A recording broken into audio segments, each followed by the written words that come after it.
Salut à tous les gars, j'espère que vous allez bien, c'est Oxide, donc ça fait très longtemps que j'ai pas fait des vidéos. Donc aujourd'hui, on va faire une vidéo, ce qu'on appelle tout simplement le codage bot, puisque maintenant, je vois beaucoup de gens qui ont du mal à faire un bot à l'heure d'aujourd'hui, le 15 bien évidemment.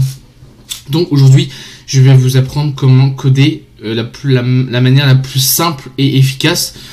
Et après, au fur et à mesure des vidéos, on va complexer les épisodes pour au moins vous entraîner et savoir coder. Donc là, les premières choses à avoir, c'est Visual Studio qui permet, comme je l'avais dit, coder, simplement genre coder à la main, genre écrire, ce qui permettra de coder le bot. C'est ce qu'on aura besoin. Ensuite, Node.js, c'est ce qui permet tout simplement de lancer le bot via une commande que je vais vous montrer après quand on aura fait le préparatif, etc. Donc là, c'est simple, vous faites les setups, suivant, vous choisissez le mode de répertoire, hop, installé, c'est fait. Discord Developer, on en parlera après, donc ça c'est fait. Donc une fois que vous avez installé ces petites choses là, on va aller ici, donc le token, mais évidemment ça sera changé à la fin de la vidéo, ne vous inquiétez pas. Donc là, avant de recopier ce que j'ai fait là, maintenant, comprenez ce que je vais dire, parce que sinon vous n'allez pas comprendre le sens du code, et ce sera un peu dommage. Donc déjà, vous allez me dire, ok, t'as ça, t'as déjà un dossier, ok. Donc là, ce que vous faites, vous créez un dossier bot, vous allez créer un index.js, vous allez ouvrir le dossier via Visual Studio, donc normalement vous avez que index pour l'instant, vous faites npm init, moi je ne vais pas le faire parce que je l'ai déjà fait. Donc là, il va vous demander le nom du package, vous mettez ce que vous voulez, après vous faites entrée, la touche entrée, jusqu'à vous arriver à isNode.js, et là vous écrivez yes, et du coup ça va vous créer le package.json. Ceci fait, vous faites npm i discord.js @latest, donc latest, je fais, voilà, vous écrivez ça et vous faites entrer, du coup installer. Donc ensuite c'est suffit. Donc là ensuite on part niveau codage. Donc là on a const, du coup on a mis les accolades message embed, après require discord.js, ça ce qui permet de mettre des classes. Ensuite, une fois qu'on a implanté ce qu'on appelle les paramètres dans les classes, du coup maintenant vous pouvez faire un préfixe. Après il y a un système de préfixe à voir comment on va faire en fonction des vidéos qu'on va faire, etc. Donc ensuite, une fois qu'on a mis tout ça, les deux petites lignes, on va pouvoir commencer le client. Donc là on va créer un client via new, puisqu'on crée un client, et ensuite on met le paramètre intent. Intent qui permet tout simplement faire fonctionner les nouvelles fonctionnalités de Discord.js. Donc là c'est ce que je vais expliquer. En gros c'est ce qui va faire fonctionner ces intents là, en fait, les trois là. Mais évidemment il n'y a pas tous les intents, donc tu vas me dire ok il y a plein d'intents, mais du coup pourquoi il y en a que 3 là? Parce qu'en fait tout ce qu'il y a là, il n'y a pas besoin de spécifier via Discord développeur, mais il y a 3 choses vraiment à spécifier obligatoirement. Donc voilà. Ceci fait, maintenant que vous avez fait ça, évidemment c'est pas obligatoire de tout mettre, mais vous mettez ce que vous voulez. Après si par exemple admettons vous faites une commande de présence et ça vous crie off nul, c'est que vous avez oublié une intent. Donc voilà. Après si c'est vraiment pas ça, c'est que c'est autre chose. Donc voilà, donc là on a mis un UID, donc là il n'y a rien dedans. Et ensuite on met un console log qui permet d'aller dans le terminal de mettre ça, du coup le test. Ensuite, une fois qu'on a fini, alors là on a plusieurs choses à faire. Tout d'abord, ensuite là, à la fin vous faites client.login.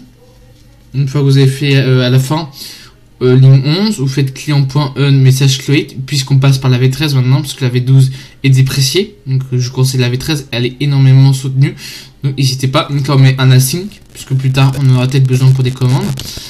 Ensuite ici on fait que si la condition commence et contient, et enfin qui contient et qui commence par le préfixe plus test, donc on fait message.channel.send. donc là on met des accolades content c'est un message, donc là on va mettre test en clair. Donc là on vient de dire que si la condition est bonne, alors on rejette ce message. Donc si je lance le bot,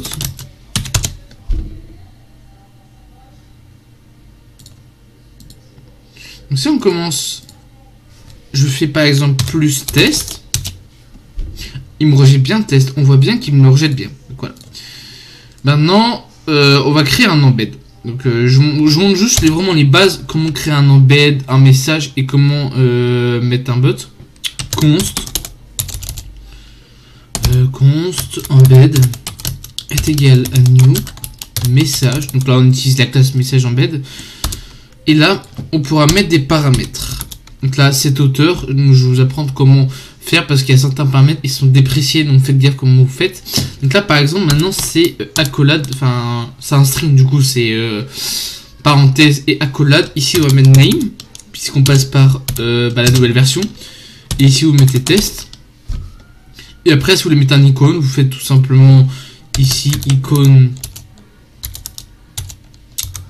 url client.user.display avatar URL, comme dynamique, true ou fausse, comme vous voulez. En fait, dynamique, c'est permet de le mettre en animé. S'il n'est pas en animé, bah ça mettra pas quand même. Donc voilà.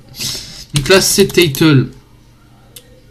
Hop, test. Donc c'est toujours un string à l'heure d'aujourd'hui. Donc normalement, à la prochaine version, ça devrait changer. On peut. Donc là, c'est la date, hein, bien évidemment. Title, c'est le titre, et temtem, ce qui permet de mettre la date.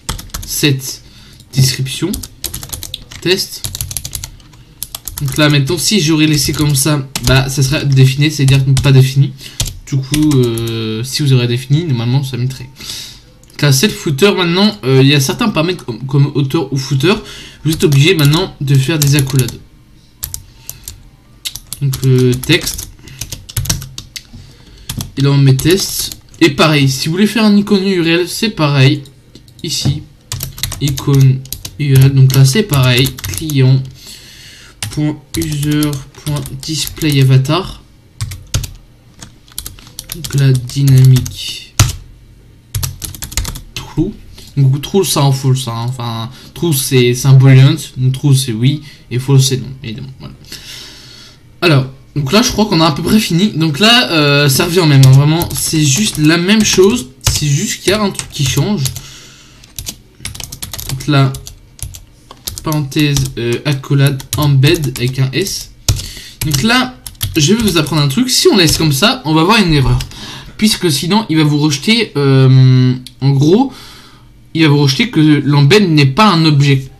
Et oui, donc du coup on est obligé de mettre des crochets comme ça, embed. Donc là si je relance le bot, hein, vous allez voir dot point.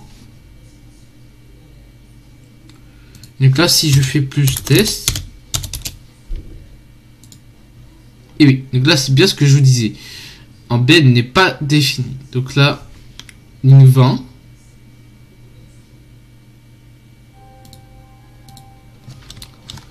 je sais pas si c'est un problème de code ou c'est moi, je vais regarder. Oui voilà, donc généralement vous avez ces problèmes là. Ah oui ben, c'est ma faute, c'est ma faute. Ah. Donc là bien évidemment j'ai fait une faute qu'il fallait jamais faire, c'est il faut la mettre dans la collade ici. Excusez-moi. Du coup ici vous faites message.channel. Et si je fais beaucoup de fautes, hein, je peux pas être parfait. Donc là embed, et normalement vous aurez plus de problème. Là si vous avez encore un problème c'est que vous avez fail. Ah non ouais c'est test du coup. Hop. Voilà. Donc là normalement il n'y a plus de problème. Donc voilà, donc c'est pour ça que je vous dis faites gaffe aux accolades, ce que vous mettez, parce que quand vous allez avoir un gros ligne de code, vraiment ça va être compliqué à se retrouver. Ce que je vous conseille c'est que je vous montrera une extension qui permet de se relier via à la couleur des accolades. Donc là si je refais test, plus d'erreur. Donc voilà, il nous affiche bien la date, il nous affiche bien l'icône, l'auteur. Donc voilà. Donc là ensuite vous vous liquinez, hein, etc. Enfin voilà, vous avez compris. Donc voilà, j'espère que cette première partie vous aura plu. N'hésitez pas à lâcher un meilleur pouce bleu, à vous abonner. Désolé si j'étais trop absent en ce moment. J'ai les études, etc. Donc c'est pas vraiment facile. Donc on se redit à la prochaine pour une vidéo. C'était Oxide. Je vous dis à la prochaine. C'était Oxide. Ciao.